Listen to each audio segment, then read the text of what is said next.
Hello and welcome to a 2021 revision update video looking at the use of minimum prices in a market as a form of government intervention. So minimum price is a price control, and governments, when they control prices, they're trying to set the prices for particular goods and services, and the minimum price is best described as a price floor in a market, legally imposed, has the force of law behind it, most commonly associated with minimum wages or perhaps guaranteed price support schemes for farmers. And we're also going to take a look in this video at minimum unit alcohol prices introduced in Scotland and Wales. So minimum prices can be set in a variety of different markets, including markets for agricultural products and also the labour market. So the minimum wage is perhaps the best known and most widely used example of minimum prices as a form of government intervention. The minimum wage in the UK sets the minimum hourly pay rate, currently £8.72 per hour as of January 2021, and that's for workers aged 25 and above, but there are different rates for younger workers, as we'll see in a second. Scotland became the first country in the world to introduce minimum unit alcohol pricing in 2018, an intervention designed to increase the marginal private cost of consumption. And I think a really good example of how minimum pricing can be used for public health interventions. We'll look at that in this video as well. A couple of other examples which we won't cover in detail, but we're going to come back to. One is guaranteed minimum prices, in other words, price support schemes. Minimum price guarantees are often used in the energy sector, and here's an example from France where the government has for some time guaranteed a purchase price paid, for example, to large-scale solar panel projects, with big capacity. And actually, this minimum price for wind and solar farms is now coming under pressure because of cost, but it's in there as an example. And there's also actually a minimum care price for care workers, £21.43 per hour. And that includes obviously the minimum wage, but also includes things like travel time, mileage costs, all that kind of stuff. And it's an important price actually because it really determines the fundamental cost of social care provided in people's homes. So we're going to use two examples of minimum prices in this video, starting with a basic analysis of the effects of a minimum wage in the labour market. Minimum wage was introduced in the UK in the spring of 1999. I remember it well.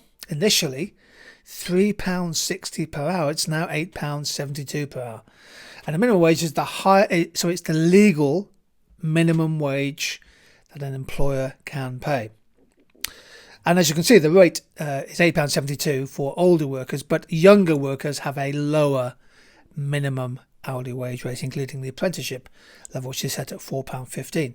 Now, the living wage is actually voluntary. This is where businesses choose or opt to pay a wage above the minimum wage. They may join in what's called the Living Wage Project, set up by the Living Wage Foundation, whereas a minimum wage is a legal requirement for all businesses in the UK, although of course clearly some businesses flout the law.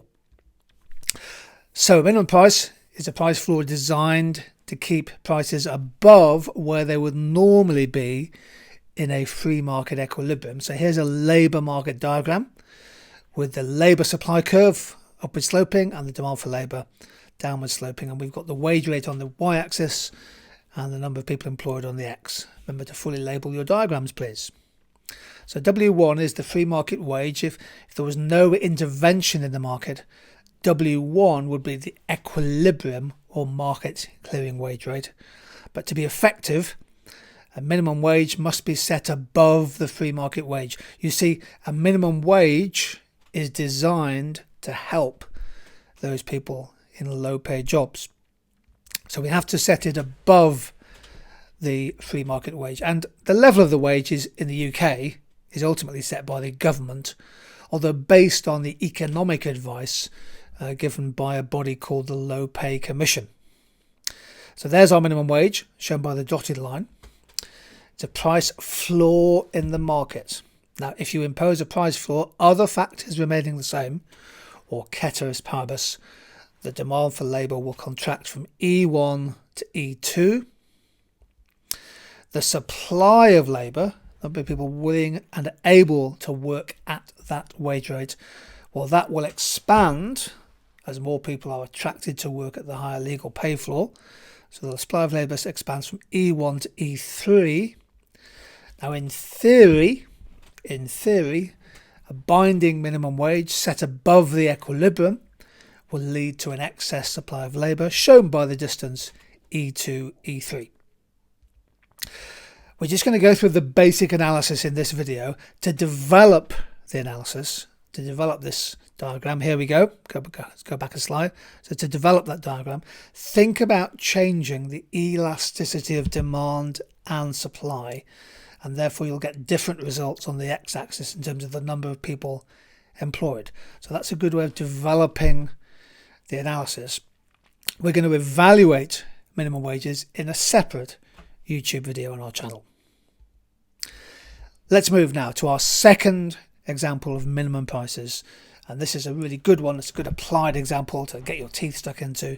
It's the minimum unit price for alcohol, introduced initially in Scotland. Actually, they brought in a minimum price, or 50p per unit of alcohol, in May of 2018, and the aim was very simple really. It's designed to save lives. It's designed to reduce hospital admissions due to alcohol dependency, and ultimately improve the whole healthcare system and improve life expectancy and cut deaths. So the minimum price is basically a floor, minimum price, a legal floor per unit of alcohol, 50p, and this means that alcohol can't be legally set for lower than that. And the higher strength drinks, well, the more alcohol a drink contains, the stronger it is, and therefore the higher the minimum unit price will be. Now, there is some evidence initially, this is 3 years on of course, that it is having an effect on demand. Suggestions that it might well be changed. That said, lots of other factors affect demand, not just the minimum price, including things like income, unemployment, and also the impact of behavioural nudges and health campaigns and other factors. But this is an important intervention by the Scottish government and latterly by the Welsh devolved government. So the main aim of a minimum unit price is essentially to stop retailers piling drinks up and selling them at very low prices, 12 cans of lager for whatever, £5. So there's our free market price, P1, Q1. If you set a higher minimum price, just using simple supply and demand theory, that's going to lead, in theory, hopefully, to a contraction of demand. People move up the demand curve. Don't forget the marginal benefit curve is the demand curve. So if people having to pay more, demand will fall. Of course, the impact depends on the coefficient of price elasticity of demand. And so the aim of a minimum price is essentially to cut demand, to cut consumption. Now, the impact does depend on the elasticity of demand. So in this diagram, I'll go back a slide. There's my initial diagram. There we go. And output falls, demand falls from Q1 to Q2. Now I've made demand more price inelastic, and in this case a sizable hike in the minimum unit price would have very little effect on the total number of units of alcohol consumed, other factors remaining the same. So if demand, I'll go back again, if demand is more inelastic, a high minimum price may have little impact. And that actually would help you move into evaluation points pretty easily, wouldn't it? Whereas if demand is highly elastic, in this situation I've drawn a fairly elastic demand curve, it doesn't take much of a minimum price to cause quite a significant contraction along the demand curve, ceteris paribus. So just thinking about elasticity of demand, inelastic, elastic. The impact of a minimum unit price depends on the elasticity of demand. Now, when you're thinking about this type of minimum price, we don't really think about the impact on supply. There's not like a guaranteed price for farmers for their corn or their whatever, their coffee or cocoa. The impact of a minimum price is really designed to be on demand and consumption, the cost of buying 4 cans of beer at the point of sale. In theory, it could encourage an expansion of supply, but we really don't focus on that. It's all about consumption impacts. That's our main focus.